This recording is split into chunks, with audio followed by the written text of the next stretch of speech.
Let's get on to the Wednesday edition of Vulcan's European Outlook. Hope everybody is having a good day so far. And of course, it's hump day, halfway through the week. And boy, aren't we fur rattling through the month of June. We are approaching we're within the final 10 days of the month now. Really pretty hard to believe, actually, isn't it?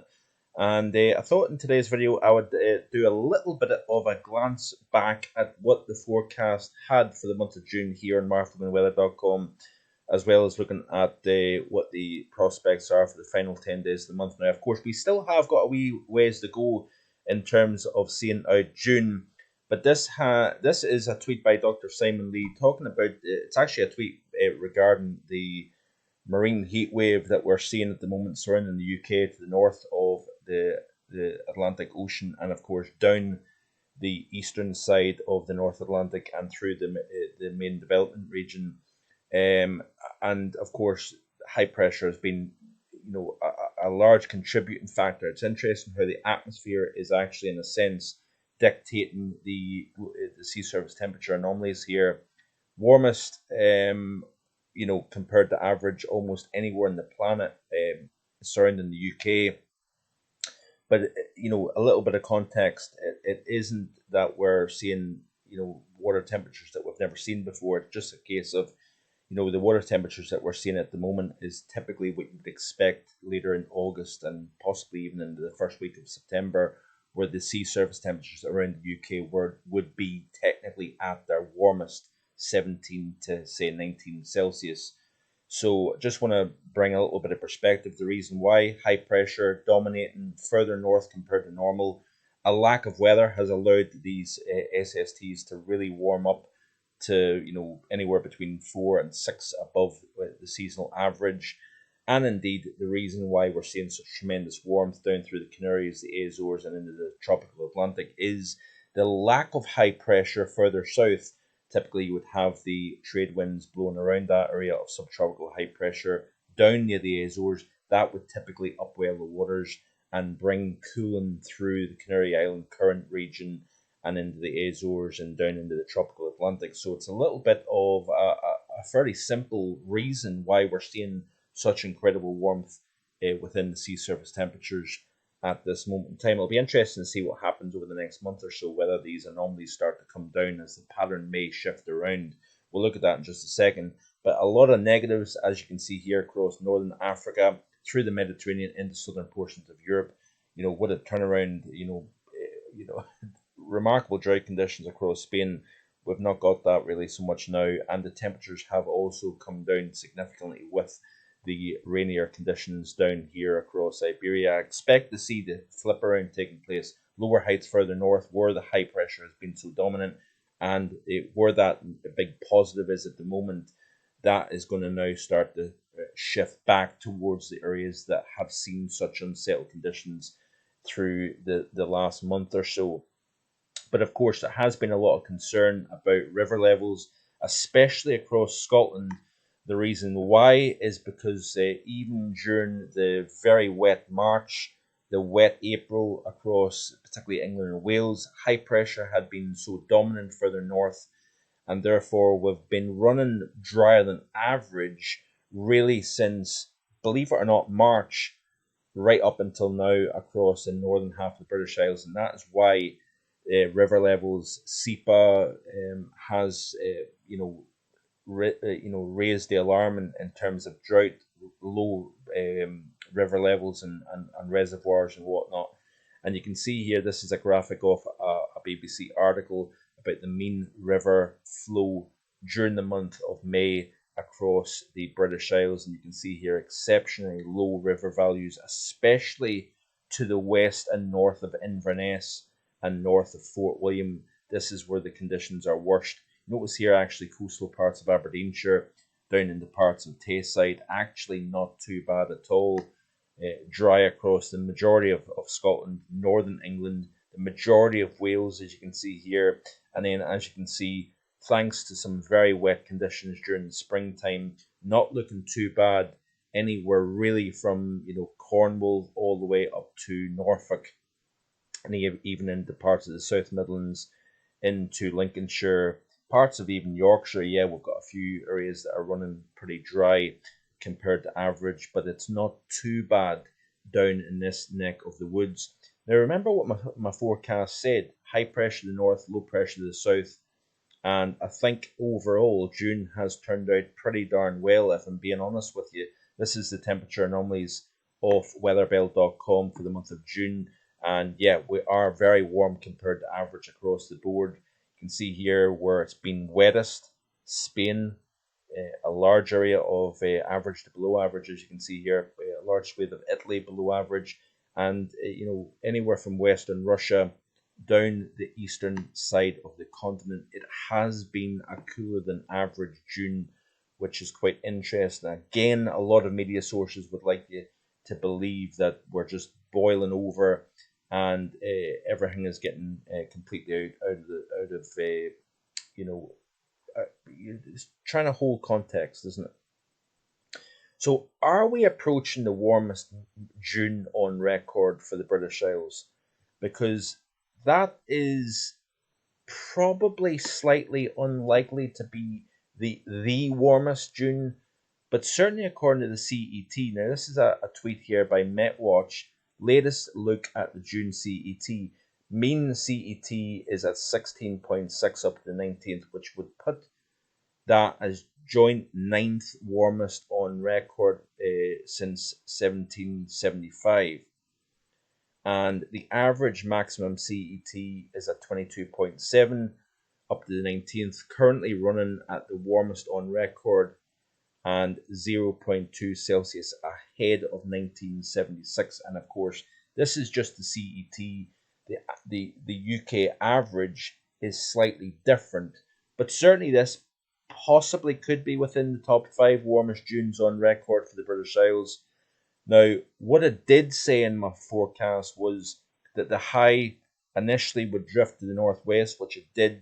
Then it would back more towards Scandinavia, and then we would see things heating up big time. Then, as we would progress through the second half of June, I believe that the trough down over Iberia to the southwest, kind of Azores region, Canary Islands. I thought what would happen is as the month progressed, that negative, that trough, would start to migrate slowly up towards the British Isles, increasing the threat of showers and thunderstorms. Go and check the June forecast, because I think it has been pretty decent overall. And this could be, if I'm being honest, I think it's possibly been a warmer June than I expected. I didn't quite expect it to be quite as warm, but it did have it warmer than average, potentially wetter compared to average across the south, drier than average across the north, and generally warmer overall. And of course, when you've got such warm sea surface temperatures, the air temperature is going to be warmer than average. There's no getting away from that here, folks, and it looks as if that's going to maintain itself even into the month of July here. So, yeah, a couple of interesting little things that I wanted to show out. This is an interesting tweet here by Shryan. He says here, funny that 2023 went so late with a lot of 20 Celsius values, most notably the 22 Celsius, which was the latest such occurrence of a high temperature for the year since 1985, but then had the earliest 30 Celsius since 2012. Isn't it interesting how the weather can just flip around and you go from the latest values to all of a sudden the earliest occurrence of a certain temperature? What stands out about that 30? That 30 actually occurred in Scotland in the month of May in 2012. And of course, that was an El Nino year. It was a transition year from La Nina into El Nino. And then, of course, it was a very, very different type of summer overall. So we had, the record wet April in 2012. Then we had record breaking warm temperatures. I mean, 30.9 was achieved in the Highlands of Scotland. That was Scotland's warmest temperature for the month of May in recorded history. And then the rest of the year was a complete and utter washout. Now, I'm not saying that that's what's going to happen in 2023, but isn't it interesting how the weather pattern can change around? And of course, a lot of folk seeing this month of June, saying, right, we've got another 1976.